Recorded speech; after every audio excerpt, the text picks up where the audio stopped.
最高端的食材往往采用最朴素的烹饪方式。随着食材的入锅，黑暗火锅终于完成。这时都放了啥无人知晓，规则只有一个，那就是夹起来就必须吃掉。这种抽盲盒的感觉太刺激了，只是这味道有点呛鼻子。为了保住小命，蓝胖子打开了灯。我的乖乖，这是谁的酸爽拖鞋？但在胖虎拳头的威胁下，必须吃掉。吊着最后一口气回到了家，家里却香气飘飘。两个小家伙立马要重新激活味觉。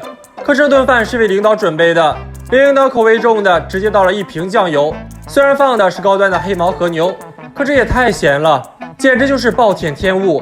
谁让领导是个郭凤行呢？也就是对做火锅有迷之自信的人。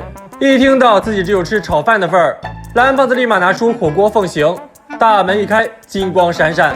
蓝胖子高举凤行，成功混到蹭饭机会。论做火锅，凤行是内行，火锅也分东西口味儿，凤行力荐关西风味儿。首先要抹老母猪的油，再打俩土鸡蛋，最后就是肉了。每翻一下都香气飘飘，最后再撒上调味料，就等着被喂食了。这味道简直比初恋还甜。然后再放入剩下的肉以及配菜，就成了火锅。真是此味只应天上有，就连刁钻的领导也直呼真棒真棒，味道好极了。而作为厨子的最终奥义，就是让吃到菜的人感到幸福。既然凤行这么专业，不嫌事大的大雄又决定挑战黑暗火锅了。大雄刚到，就因为平地摔扣上了凤行的帽子，而且摘都摘不掉。只见大雄金光闪闪，化身凤行，还对胖虎指指点点，甚至大棒出击。凤行用 24K 氪金眼，竟然从食材中再次检测到酸爽拖鞋。大雄左手右手一个慢动作撒上调料，蓝胖子关掉灯，众人放入黑暗食材，就等着开锅了。凤行出手绝非凡品，这味道比米其林餐厅还好吃。蓝胖子打开灯，果然是色香味俱全，浓汤与食材本身的香甜融为一体。嘎嘣脆的薯片饺子也是有的。厨子的终极奥义也达到了，那就是看到食客的幸福笑容。可胖虎不高兴了，明明打算来场让人悔不当初的黑暗火锅的。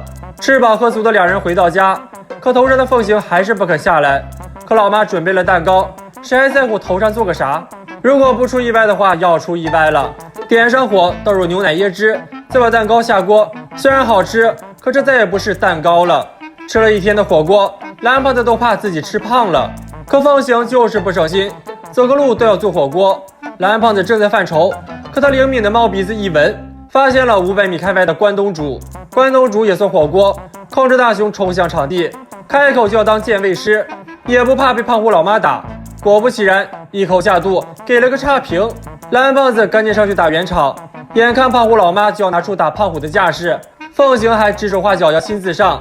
蓝胖子也成了打工人，配合着大雄做起了关东煮。就在食客赶到前，下入肉丸子，完成了关东煮。随着小朋友们的入场，一场关于关东煮的战争打响了。东西不能白吃，吃完就得给出评价。可这次凤行完败，对凤行的打击就这3个字：五雷轰顶。不信邪的凤行尝了一口，不出意外的又给了差评。这就是凤行不懂了，运动完后就喜欢口味重的。而且胖虎妈还有个霸气的名字——火锅将军，一听比自己还官高一级。凤行终于自己掉了下来。那么小伙伴们吃火锅时都喜欢什么味道的汤底呢？不要走开，下集更精彩。如果童话故事可以成真，小伙伴们最希望哪部童话成真呢？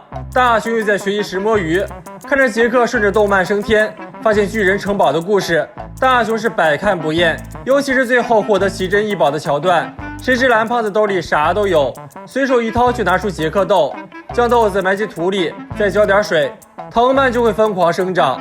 看着一柱擎天的动漫，大雄都惊呆了，二话不说就要上天找财宝。可大雄不是普通人，刚爬过屋顶就已犯困，一听说还要再爬500米，大雄选择自由落体回到地面，差点没把裤裆磨破。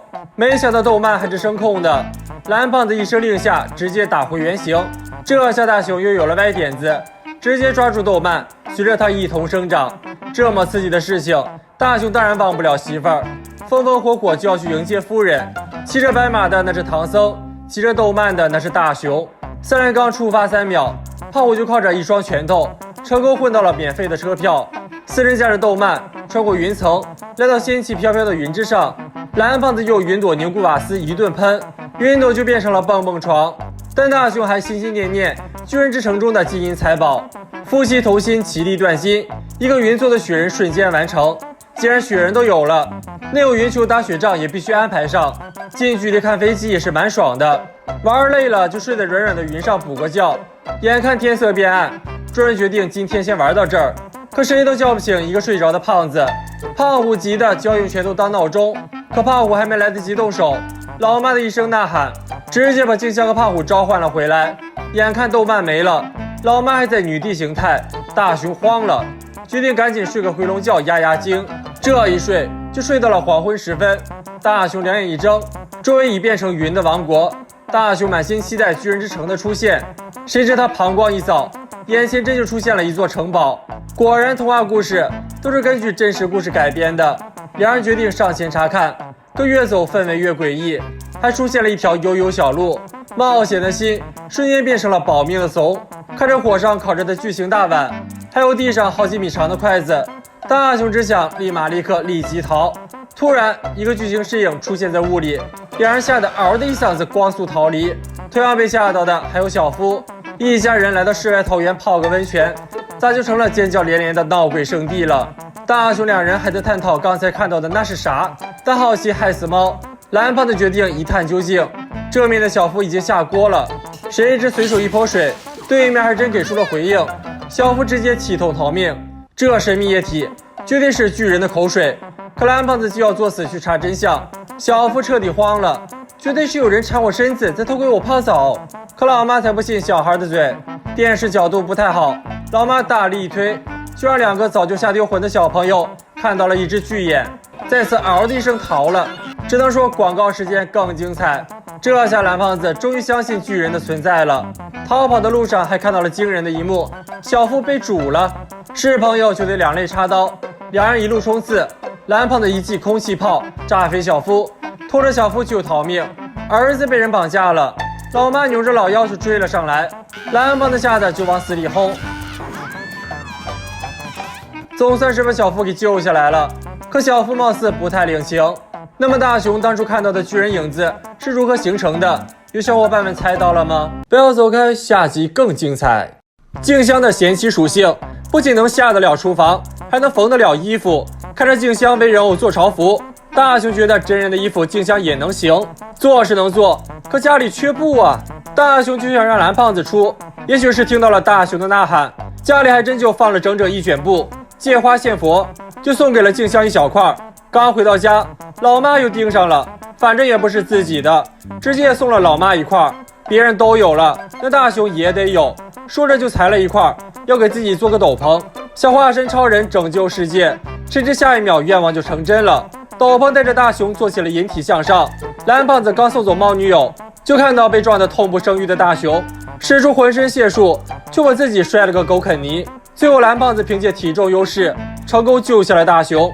原来这是飞空宝毯，只要说出飞升符等关键字就会原地起飞。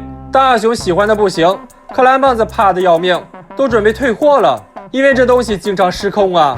果不其然，下一秒意外就发生了。老妈跟客人聊得正欢，坐便突变飞毯，让老妈承受了这个年纪不应该有的欢乐。看着落地成盒的老妈，大雄两人嗷的一嗓子就逃了。